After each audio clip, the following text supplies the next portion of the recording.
새해가 되면 한국 사람들은 새해 복 많이 받으시라고 그렇게 인사를 하죠. 그 복이 무엇일까 생각해 봤는데 오복이라는 것이 있습니다. 이 5가지 복이라는 뜻이죠. 이 오복은 그 유교의 경전 가운데 서경에 나온다고 하는데 장수와 재물과 건강과 덕을 쌓는 삶과 편안한 죽음이라고 합니다. 그런데 또 서경 통속편이라는 게 또 있다 그러는데 거기는 장수와 재물과 건강 3가지는 같은데 뒤에 명예와 많은 자손이 들어간다고 합니다. 또 치아가 좋은 게 오복의 하나라는 그런 말도 있고 부부가 해로하는 것이 오복이라는 그런 말도 있고 여러 가지 복들이 있는 것 같습니다. 그러나 성경이 말씀하는 복은 그러한 통속적인 복하고 근본적으로 다릅니다.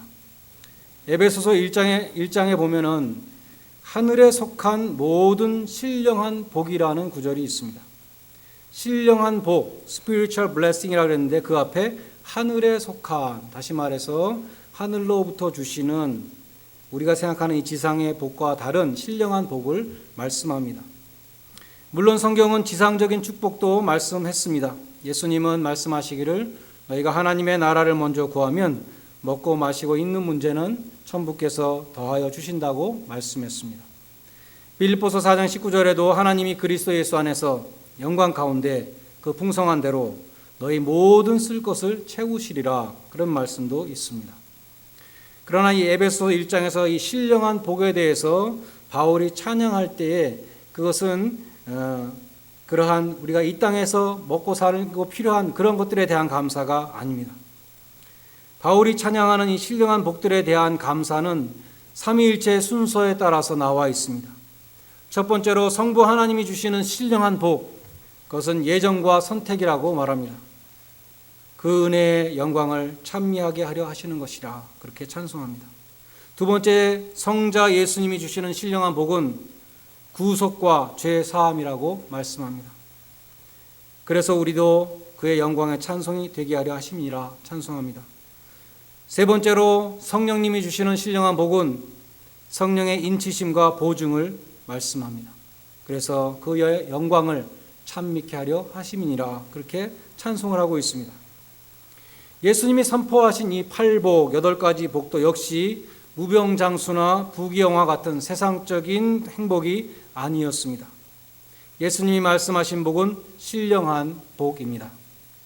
지난 수요일에 빌립보서가 말씀하는 그 기쁨, 조이는 세상 사람들이 말하는 행복과 다르다고 말씀드렸습니다. 조이는 환경과 상관없이 솟아나오는 것입니다. 그에 비해서 행복이라는 것은 외부 환경에 좌우되는 것입니다. 행복에는 조건이 있습니다. 행복의 조건. 내가 원하는 것이 이루어질 때 행복합니다. 반면에 내 뜻대로 일이 풀리지 않으면 우리는 불행해합니다. 사업에 실패해서 몽땅 재산을 날렸다거나 하루아침에 건강을 잃어버렸다든지 젊은 날에 야심만만했던 모든 꿈들이 사라져 버렸다든지 심지어 날씨가 조금만 나빠도 우리는 불행해질 수 있습니다. 그러나 예수님이 말씀하시는 이 신령한 복은 그처럼 환경에 따라서 좌우되는 것이 아닙니다. 예수님이 주시는 복은 지상의 질병과 가난과 고통 가운데서도 없어지지 않고 이 세상의 좌절과 슬픔과 실패의 눈물 속에서도 없어지지 아니하는 하늘의 복인 것입니다. 그럼에도 많은 교인들이 하나님 앞에 복을 구할 때 건강과 재물과 장수와 명예와 같은 통속적인 복을 하나님께 구하고 있습니다. 그리스도인들이 교회에 와서 하나님 앞에 기도하는 내용들하고 세상 사람들이 우상 앞에 가서 혹은 무당을 찾아가서 비는 복하고 내용이 똑같습니다. 예수님은 산상수훈에서 그러한 것들은 모두 이방인들이 구하는 것이다. 우리식으로 말하면 불신자들이 구하는 것이다 라고 말씀하셨습니다. 존 스타트 목사님은 산상수훈의 키워드는 2단어인데 크리스찬 카운터컬처라 그렇게 말했습니다. 산상수훈은 크리스찬의 가치관이 세상의 가치관하고 얼마나 틀린가 그것을 보여준다는 것입니다. 그리고 크리스찬들은 다름을 통해서 세상의 빛과 소금이 되어야 된다고 말씀하는 것입니다. 하나님이 이스라엘 백성 부를 때 구별하여 부르셨습니다. 구별된 백성. 그래서 거룩한 백성이 되었습니다.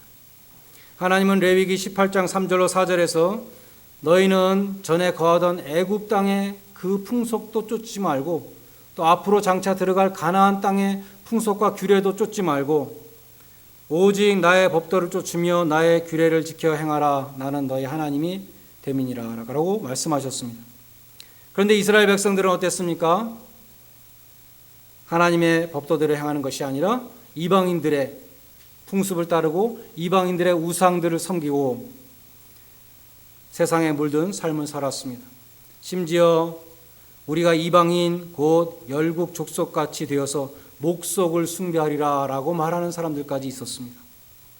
오늘날 교회의 문제도 세속화입니다.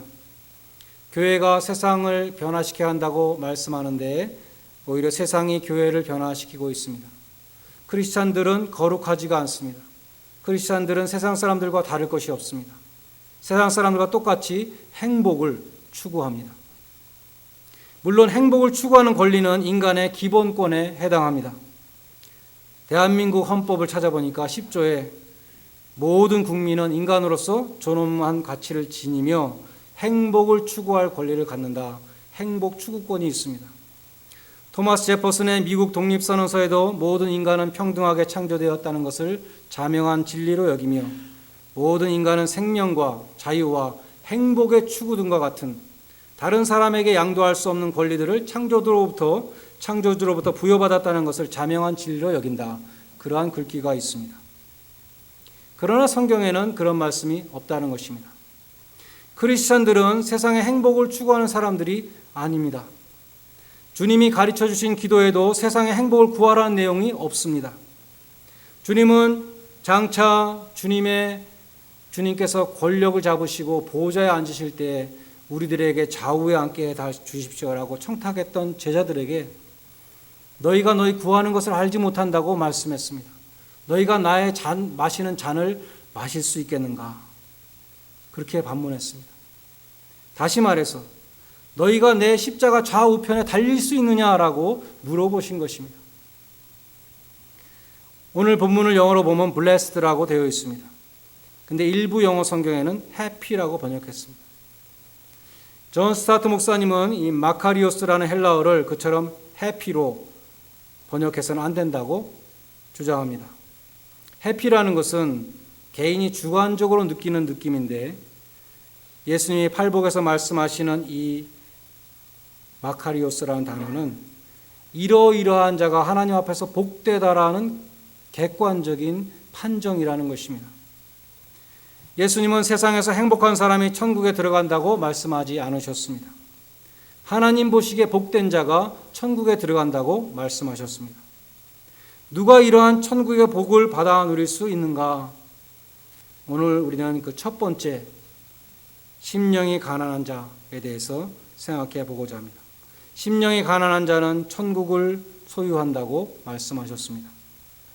누가복음 6장 20절에도 똑같은 말씀이 나오는데 거기는 심령이라는 말이 없이 그냥 가난한 자라고 기록되어 있습니다. 그래서 막시즘에 영향받은 해방신학자들이나 민중신학자들은 누가복음만 인용합니다. 누가복음이 진짜다. 마태복음은 뒤에 첨가한 것이다 라고 그렇게 말하는 것입니다. 누가가 예수님의 말씀을 그대로 전했는데 마태가 심령이 가난한 자라고 스피리추얼라이즈 시켰다라고 그렇게 주장합니다. 근데 우리는 마태복음과 마가복음을 다 하나님의 말씀으로 받아서 그것을 하모나이즈 시키는 것입니다.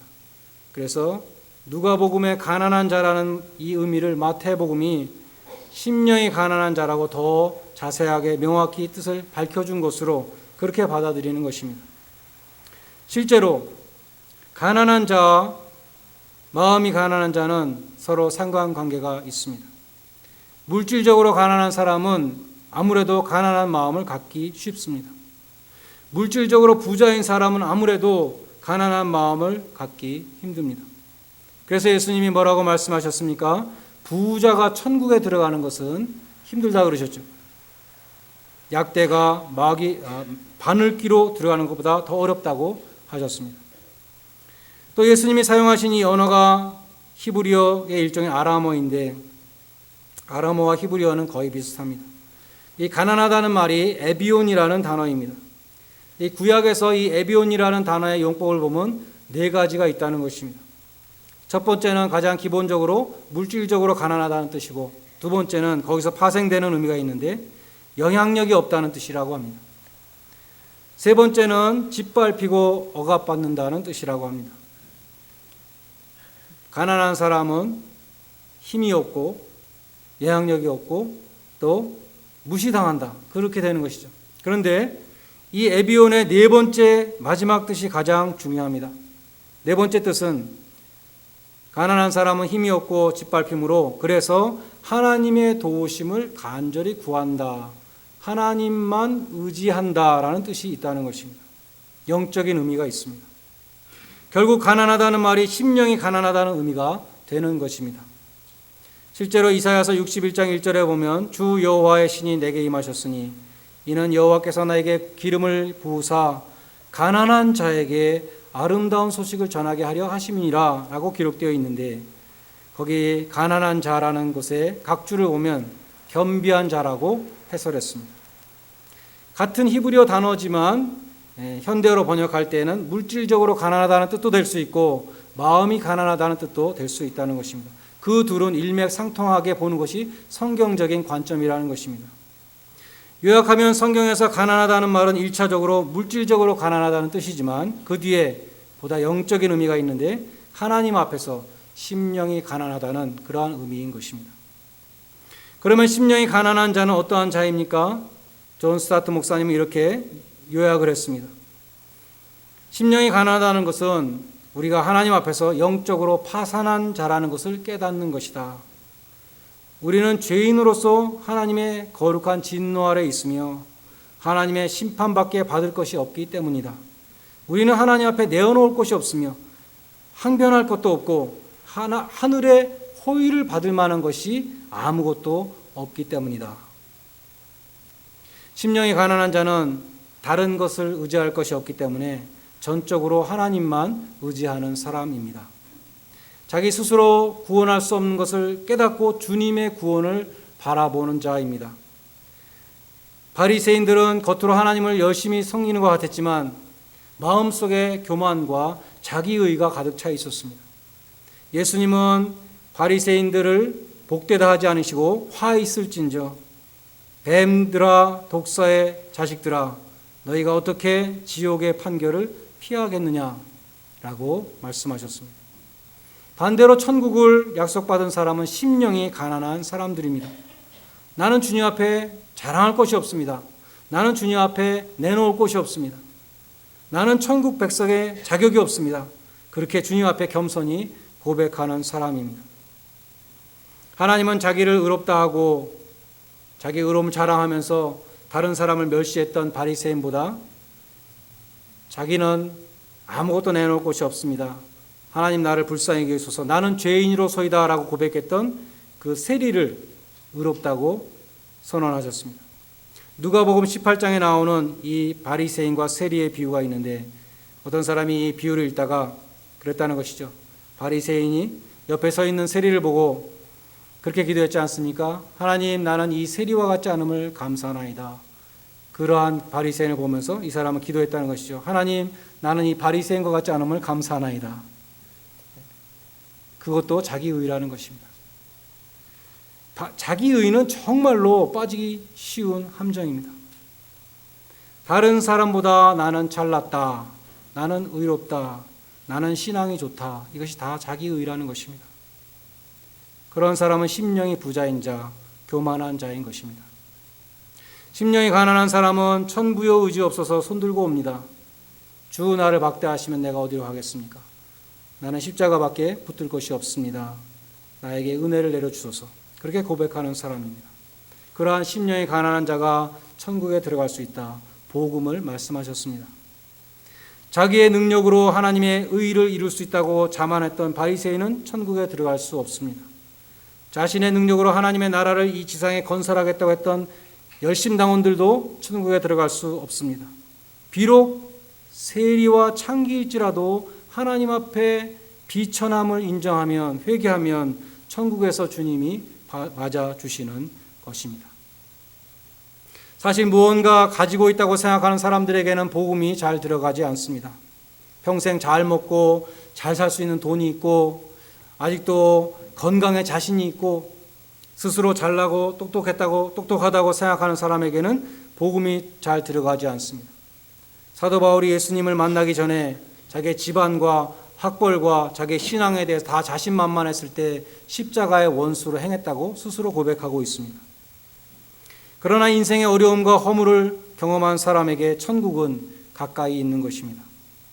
베드로의 경우가 그러했습니다. 베드로가 밤이 맞도록 고기를 한 마리도 잡지 못했습니다.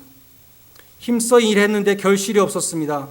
지치고 힘들고 낙심되었습니다. 가난한 마음이 되었습니다. 그때 예수님이 오셔서 말씀하셨죠. 깊은 데로 가서 그물을 던져라. 베드로가 마음이 부자였다면 코웃음을 쳤을 것입니다. 내가 이 갈릴리 바다에서 잔뼈가 굵은 어부인데 당신이 저기 고기가 많다고 말하는 것을 어떻게 믿을 수 있습니까? 그러나 베드로는 실패와 낙심 가운데 있었기 때문에 자기 힘으로 죽도록 노력해봤지만 실패했기 때문에 말씀에 의지하여 그물을 던졌습니다. 그물이 찢어지도록 고기가 잡히는 것을 보고 베드로는 주여 나를 떠나소서 나는 죄인으로소이다 라는 믿음의 고백을 했던 것입니다. 마음이 가난한 사람은 나는 죄인입니다 라고 고백하는 사람입니다. 내 뜻대로 마옵시고 아버지의 뜻대로 하옵소서라고 기도하는 사람입니다. 심령이 가난한 자는 자기의 뜻과 계획과 욕심을 버리는 사람입니다. 프랭크 시나트라가 여러분이 다 아시는 유명한 가수이죠. 1998년에 82세의 일기로 죽었습니다. 모든 사람들이 이런 가수는 또다시 나오지 않을 것이라고 동의했습니다. 그는 정말 대단한 커리어를 이루었습니다. 엘비스 프레슬리를 능가했습니다. 그의 노래들이 빌보드 차트에 40년 연속 40년 한 해도 빠지지 않고 오르는 기록을 가지고 있습니다. 그 중에서도 그의 대표작은 I Did It My Way입니다. 1절 가사는 이렇습니다. 나는 이제 죽을 날이 가까워서 인생의 마지막 장을 대하게 되었습니다. 친구여 분명히 말합니다. 나는 소신대로 말하겠습니다. 나는 풍요로운 삶을 살았고 안 가본 곳이 없지요. 그런데 그보다 더 중요한 사실은 나는 내 방식대로 살았다는 것입니다. I did it my way. 요즘 미국 대선 후보 가운데 돌풍을 일으키고 있는 도널드 트럼프가 있습니다. 전에 The Apprentice라는 프로를 진행하는 것을 본 적이 있습니다. 여러분도 보셨죠? 트럼프가 Why should I hire you? 그 질문을 꼭 합니다. 내가 왜 너를 하이어해야 되지? 말해봐라. 그러면 이 어프렌티스가 뽑히기 위해서 온갖 나는 정말로 능력도 많고 나는 정말 착한 사람이고 나는 팀워크도 잘하고 나는 정말 열심도 많고 나를 뽑아주시면 당신의 회사와 프로젝트에 큰 도움이 될 것입니다 라고 눈물로 호소합니다. 그러면 다 듣고 난 트럼프가 마지막에 뭐라고 말합니까? You are fired. 하나님이 프랭크 시나트라에게 내가 너를 왜 천국에 들여보내줘야 되지? 라고 물었을 때 이 프랭크 시나트라가 만약에 Because I did it my way. 나는 내 멋대로 살았기 때문이죠 라고 말한다면 얼마나 교만한 사람이겠습니까? 그런 사람은 천국에 어떻게 들어갈 수 있겠습니까? 시나트라도 이 노래 가사를 싫어했다 그러더라고요. 자기의 가치관과 틀렸기 때문에 싫어했는데 사람들이 너무 좋아해서 평생 할 수 없이 이 노래를 불렀다는 것입니다. 예수님은 십자가를 앞두시고 나의 원대로 마옵시고 아버지의 원대로 되기를 원하나이다 라고 기도하셨습니다. 주님처럼 자기의 뜻과 계획과 욕심을 포기한 것이 가난한 마음입니다. 하나님의 뜻에 순종하는 사람이 하나님 보시기에 복 있는 자인 것입니다. 심령이 가난한 자는 복이 있나니 천국이 저의 것이며 교회의 머리 대신 주님을 바라볼 수 있기 바랍니다. 빌립보서 2장은 예수님의 마음을 품으라고 말씀하는데 예수님의 마음은 가난한 마음이었습니다. 너희 안에 이 마음을 품으라 곧 그리스도 예수의 마음이니 그는 근본 하나님의 본체시나 하나님과 동등됨을 취할 것으로 여기지 아니하시고 오히려 자기를 비어 종의 형체를 가져 사람들과 같이 되셨고 사람의 모양으로 나타나셨음에 자기를 낮추시고 죽기까지 복종하셨으니 곧 십자가의 죽으심이라. 자기를 비어 종으로 오신 그 주님의 마음을 가질 수 있기 바랍니다.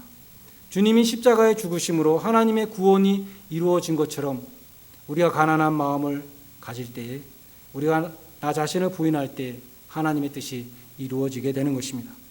여러분이 죽을 때, 자아가 죽을 때 여러분의 가정에, 우리 교회에 천국이 임하게 되는 것입니다. 자기를 비우신 주님을 본받아서 가난한 심령으로 천국을 취하시는 복된 성도들이 되시기를 주님의 이름으로 간절히 축원드립니다. 기도하겠습니다.